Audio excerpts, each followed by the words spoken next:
السلام علیکم ورحمۃ اللہ وبرکاتہ۔ بسم اللہ الرحمن الرحیم۔ دوستو، امید ہے کہ آپ خیریت سے ہوں گے۔ آج اس ویڈیو کے اندر سورہ کافرون کے تعلق سے کچھ نئی باتیں جاننے کی کوشش کریں گے۔ مثلا ان کے شان نزول کیا ہے، ان کے فضائل کیا ہے، ساتھ ہی ساتھ اس سے کون سا مسئلہ استخراج ہوتا ہے، نکلتا ہے، اور ساتھ ہی ساتھ ترجمہ و تفسیر کی روشنی میں آیت قرآنیہ کو ہم سمجھنے کی کوشش کریں گے۔ بات شروع کرنے سے پہلے نئے آنے والے دوست و احباب سے ایک چھوٹی سی درخواست ہے کہ آپ ہمارے چینل کو سبسکرائب کرنے کے ساتھ ساتھ بیل آئیکن کو بھی دبا دیجیے تاکہ میں جب بھی کوئی نئی ویڈیو اپلوڈ کروں فوراً آپ کے موبائل میں پہنچ جائے اور اس طرح سے ہم علمی باتوں کا سلسلہ جاری رکھ سکیں۔ پہلی بات، ان کے فضائل کیا ہے۔ چنانچہ حضرت ام المؤمنین عائشہ صدیقہ رضی اللہ تعالیٰ عنہ سے روایت ہے کہ نبی کریم صلی اللہ علیہ وسلم نے فرمایا کہ فجر کے سنتوں میں پڑھنے کے لیے دو صورتیں بہتر ہے، سورہ الکافرون، دوسری صورت سورہ اخلاص۔ اسی طرح تفسیر ابن کثیر میں کئی صحابہ سے منقول ہے کہ نبی کریم صلی اللہ علیہ وسلم کو انہوں نے سورہ الکافرون اور سورہ الاخلاص کو فجر کی سنتوں میں اور بعد نماز کے مغرب کے سنتوں میں پڑھتے ہوئے سنا۔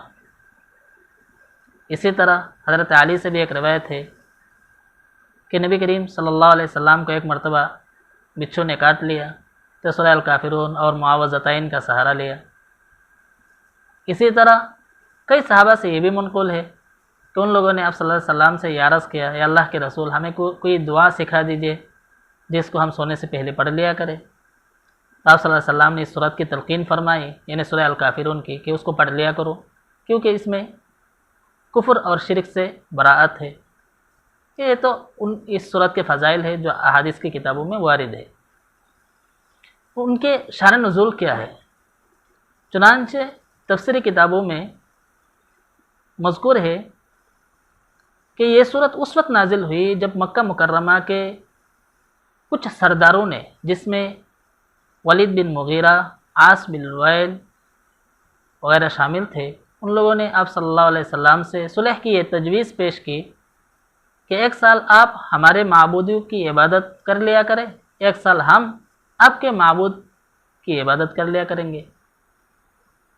اور کچھ لوگوں نے اسی قسم کے اور کچھ تجویزیں پیش کی جن کا خلاصہ یہ تھا کہ آپ صلی اللہ علیہ وسلم ان کے طریقہ پر عبادت کے لیے آمادہ ہو جائے، اس طرح آپس میں صلح ہو سکتی ہے۔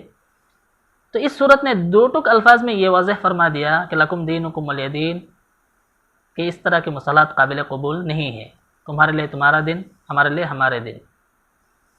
یعنی ایمان اور کفر و شرک کے درمیان اس قسم کی مصالحت جس سے حق اور باطل کا امتیاز ختم ہو جائے، دین برحق میں ملاوٹ کر دی جائے، کفر کی ملاوٹ کر دی جائے، شرک کی ملاوٹ کر دی جائے، اس قسم کی مصالحت قابل قبول نہیں ہے، ہرگز برداشت نہیں ہے، جائز نہیں ہے۔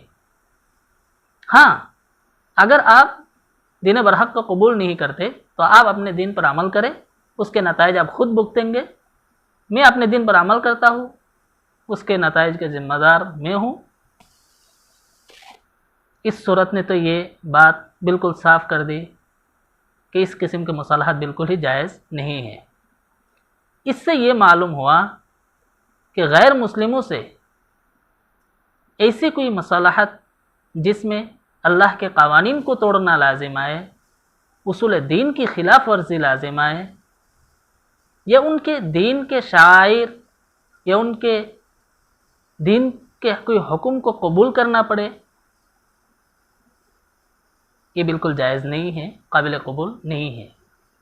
ہاں، ہر کوئی اپنے اپنے دین پر قائم رہتے ہوئے معاہدہ کرے، مثلا امن کا معاہدہ کرے یا کسی اور بارے میں معاہدہ کرے، کوئی حرج نہیں، معاہدہ کر سکتے، پوری دنیا میں آپس میں مسلمان اس طرح رہ رہا ہے۔ لیکن بعض لوگ، کچھ ایسے لوگ بھی ہیں جو اس میں بھی رہنا چاہتا ہے، اس میں بھی رہنا چاہتا ہے، اسلام کے کسی حکم پر عمل کرتے ہوئے مسلمانوں سے اپنے خوشی کو ظاہر کرتے ہیں، مسلمانوں کو اپنانے کی کوشش کرتے ہیں، تو پھر دوسرے دھرم کے کسی حکم پر عمل کرتے ہوئے ان کے لوگوں کو خوش کرنے کی کوشش کرتے ہیں۔ یہ صحیح نہیں ہے۔ اسلام میں ہے، قرآن میں ہے، لا اکراہ فی الدین، دین میں کوئی زبردستی نہیں ہے۔ اب یا تو اس میں رہے یا اس میں رہے، لیکن بیچ میں جو منافقانہ طریقہ ہے، رویہ ہے، اس سے ہر سماج کو یا مذہب کے ماننے والوں کو دلی نقصان پہنچتا ہے۔ یہ صحیح نہیں ہے، بالکل غلط ہے، اس سے باز آنا چاہیے۔ آپ مانیے، آپ اپنے دھرم مانیے، میں اپنے دھرم مانتا ہوں، اس سے تو کسی کو کوئی پریشانی نہیں ہے، لیکن دکھاوا کے طور پر یہ صحیح نہیں ہے۔ تو اب ہم آیاتوں کو سمجھتے ہیں۔ پہلے آیات، قل یا ایھا الکافرون، اب کہہ دیجیے اے پیغمبر، اے حق کے انکار کرنے والو، لا اعبد ما تعبدون ولا انتم عابدون ما اعبد۔ یہ پہلے دو آیات ہیں، اب اس کو فی الحال کے معنی میں لے لیجئے اور بعد والے آیات کو استقبال کے معنی میں لے لیجئے، تو پھر تکرار لازم نہیں آئے گا۔ لا اعبد ما تعبدون، تم جن چیزوں کی عبادت کرتے ہو فی الحال میں اس کی عبادت نہیں کرتا۔ ولا انتم عابدون ما اعبد، اور تم اس چیز کی عبادت، اس ذات کی عبادت نہیں کرتے جس کی میں عبادت کرتا ہوں۔ ولا انا عابد ما عبدتم، اور نہ میں آئندہ کسی زمانہ میں اس چیز کی عبادت کرنے والا ہو یا کروں گا جس کی تم عبادت کرتے ہو۔ ولا انتم عابدون ما اعبد، اور نہ تم اس ذات واجب الوجود کی عبادت کرنے والے ہو جس کی میں عبادت کرتا ہوں۔ لکم دینکم ولی دین، تمہارے لیے تمہارے دین ہے، میرے لیے میرا دین ہے۔ یہ اس سے کیا معلوم ہوا؟ کوئی آدمی موحد ہو کر، اللہ کو ایک جان کر مان کر، وہ دوسرے غیر اللہ کی عبادت کرے، یہ نہیں ہو سکتا۔ اسی طرح کوئی آدمی غیر اللہ کی بھی عبادت کرے، مشرک ہو کر حالت شرک میں رہتے ہوئے وہ اللہ کی بھی عبادت کرے، ایسا نہیں ہو سکتا۔ دونوں میں سے کسی ایک کو چننا پڑے گا، یا تو آپ اس کو قبول کرے یا آپ اس کو قبول کرے۔ لکم دینکم ولی دین، لنا اعمالنا ولکم اعمالکم۔ تو یہ آیات ہے جس سے صاف معلوم ہوتا ہے کہ ہمیں اپنے رب کی عبادت کرنے کی کوشش کرنی چاہیے، ساتھ ساتھ خشوع و خضوع کے ساتھ اپنے رب کی عبادت کو انجام دینے کی کوشش کرنی چاہیے۔ اور دوسرے دھرم کے جو لوگ ہیں، جو اپنے مذہب پر فالو کر رہا ہے، اپنے مذہب کو فالو کر رہا ہے، ان کو ان کا حال پر چھوڑ دینا چاہیے۔